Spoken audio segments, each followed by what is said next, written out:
We want to start off by giving all praise to Yahweh, Hashem, Yahushai. double honors to the apostles and elders of Great Millstone, or GMS. Peace and blessings to the elect. I'm Zakaria. Satazwan. And Yatazak on the cameras, GMS Dallas. And I wanted to do a quick hit or a quick lesson as pertaining to,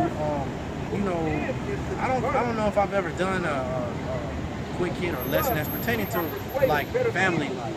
And what I wanted to touch on was Ephesians 5, where it talks about wives submitting to their husbands. Okay? So I guess with that, we'll just jump right in. This is Ephesians. This is Ephesians chapter 5, verse 22. Wives, submit yourselves unto your own husbands as unto the Lord. That's right. So, as the scriptures say, wives, submit yourselves unto your husband. Now, it's not confusing. It's not worded wrong. It's not worded in a way where you don't get it. If you're a woman, you should submit yourself to your husband. As is the husband is the leader of the house. As is Yahushua, or who you call Jesus Christ, is the leader of the nation. As is the Most High is the leader of Yahushua. Wives, it's just that simple. Submit yourself to the husband. Be in order as your husband is in order with Yahushua. It's very simple. It's plain, easy to see. Go ahead. Did you want to say something? Verse 23. For the husband is the head of the wife, even as Hamashiach is the head of the church. The husband is the head of the wife. This isn't rocket science. There's not confusing. You don't need a whole lot of time in the Bible to understand that concept. You don't need that. There's plenty of precepts that we can go into that will show how a woman is of lesser value than a man. Now, when I say lesser value, and I said it that way for a reason. And I'm saying it that way because that's just how the Most High set it up. That's how you can be upset, you can be mad, but you must respect that that's how the Creator of the heavens and earth set it up. So as you, a woman might look, well, I don't want no head, I don't want no man in front of me. Well, there's also men that are saying, well, I don't want Christ in front of me. But those men that are going away from Yahushua, what is their life like? Unbalanced, crazy, all type of madness. Because they're not following the head. The head of the man is Yahushua. Who's the head of a woman? A man. Her man. That's in Yahushua. And through the Spirit, man, that's also how you establish balance in your house when you have a daughter or a son too. You know, that's how that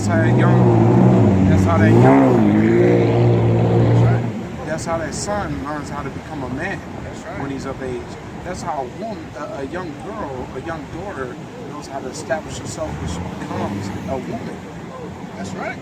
You know, by learning from the mother and the father, man, that's a balance right there. So, trying to say that everybody's equal, trying to say that everybody is one, is a losing battle. For example, you have a corporation. Now, true indeed, everybody works at that corporation. Everybody is a part of the corporation. You can say it's all one body, but I'll tell you this. When you look at the CEO or the president or the chairman of the board of that corporation, he's in a different place than the guy that's working in the mailroom. It's different. There's a head and then there's somebody that's playing a different level. But yeah, they are a part of that body, but there is a top person. And in this case, the man is set above the woman. Argue all you want, but it is what it is. This is 1 Timothy chapter 2, start at 12. But I suffer not a woman to teach, nor to usurp authority over the man. That's what I was going to call for that too, not to usurp authority over a man. So if you have a man who's doing the right thing, and when I say right thing, who's understanding the truth of Yahushua, then why would you buck up against that? All you're doing is bucking up against the natural order of the earth, and you're going to get a bad result. You're going to get a horrible result. But to be in silence, for Adam was first formed, then Eve. And Adam was not deceived, but the woman being deceived was in the transgression. But the woman was deceived. The woman was deceived. Now the scripture said plain. You just got to read it and get understanding. The scripture said plain. The woman was deceived. Therefore, all these things that happened after that point was based off of that woman being deceived. So go ahead and jump back over to We'll start verse 23. This is continuing in Ephesians chapter 5, verse 23. For the husband is the head of the wife, even as a Mashiach is the head of the church. And he is the savior of the body. And in that house, the savior of that house is that man. A man wants to try to break in and steal. It's the man that's supposed to protect that house. And it's the man that the children and that the woman are going to look to and say, man, help us, save us. That's this natural order that the Most High set up. So follow the natural order and you most likely get good results. Go against the natural order, you most likely get terrible results. Yeah, it says here, verse 24. Therefore, as the church is subject unto a Mashiach, so let the wives be to their own husbands. Let the wives be to their own husbands. So submit yourself to your husband, and as long as your husband is in the spirit of Yahweh Shah, you should have good results. Pray for your household, and in doing that, pray for your husband to lead the household in the right way. Let your husband do and lead you the way he needs to do it. Don't buck up with your opinions and with your ideas. There's only one opinion and one idea, and it's all set right here. Okay, you want to say something? No. That's making a point right there. Up a little bit and then It says here in Ephesians chapter 5, verse 24. Therefore, as the church is subject unto a Mashiach, so let the wives be to their own husbands in everything. In all things in the household, if you want good results, allow the man to lead. Get out of the way. That's why especially in the so-called black community, that's why the households are jacked up.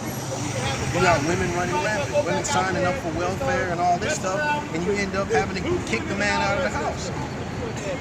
But if you want good results for yourself and for your children, and you uplift the man, you give the man the power that he needs, the strength and energy that he needs to lead and rule the household. Not questioning everything, not trying to state your opinion, like I said, but just rolling with the spirit of Yahweh.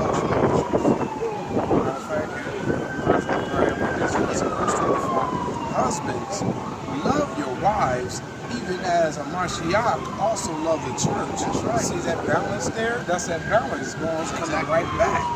That's establishing that order. So as that scripture, as what happens is, it's two different subjects that are about to happen. That first part is saying, wives, submit yourselves to your husband. Now it goes on to say that you both are as one.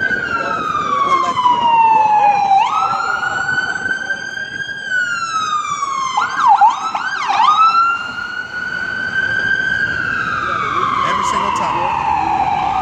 The first conversation, or the first part of the conversation, was to tell the women to submit yourself to your husband. Now it's going into how you both are one body. But like I use the example of a corporation, yeah, you got everybody working there, but the CEO and the guy in the mailroom is two different jobs. One is leading the other. Yeah, we all work here, but there is a leader, and that CEO is the leader. And in this case, the man is the leader. So as you are one, that's a beautiful thing. But because you're one does not mean you're equal. And it does not negate everything that was just said. That's crazy to think like that. So you go to a Baptist church, Methodist church, that's what they try to teach you. You're one. You're not one. It just said submit yourself to your husband. But if ye be without chastisement, whereof all are partakers. Yeah, so with that, Lord willing, this short lesson was edifying, and shalom. Shalom. Shalom.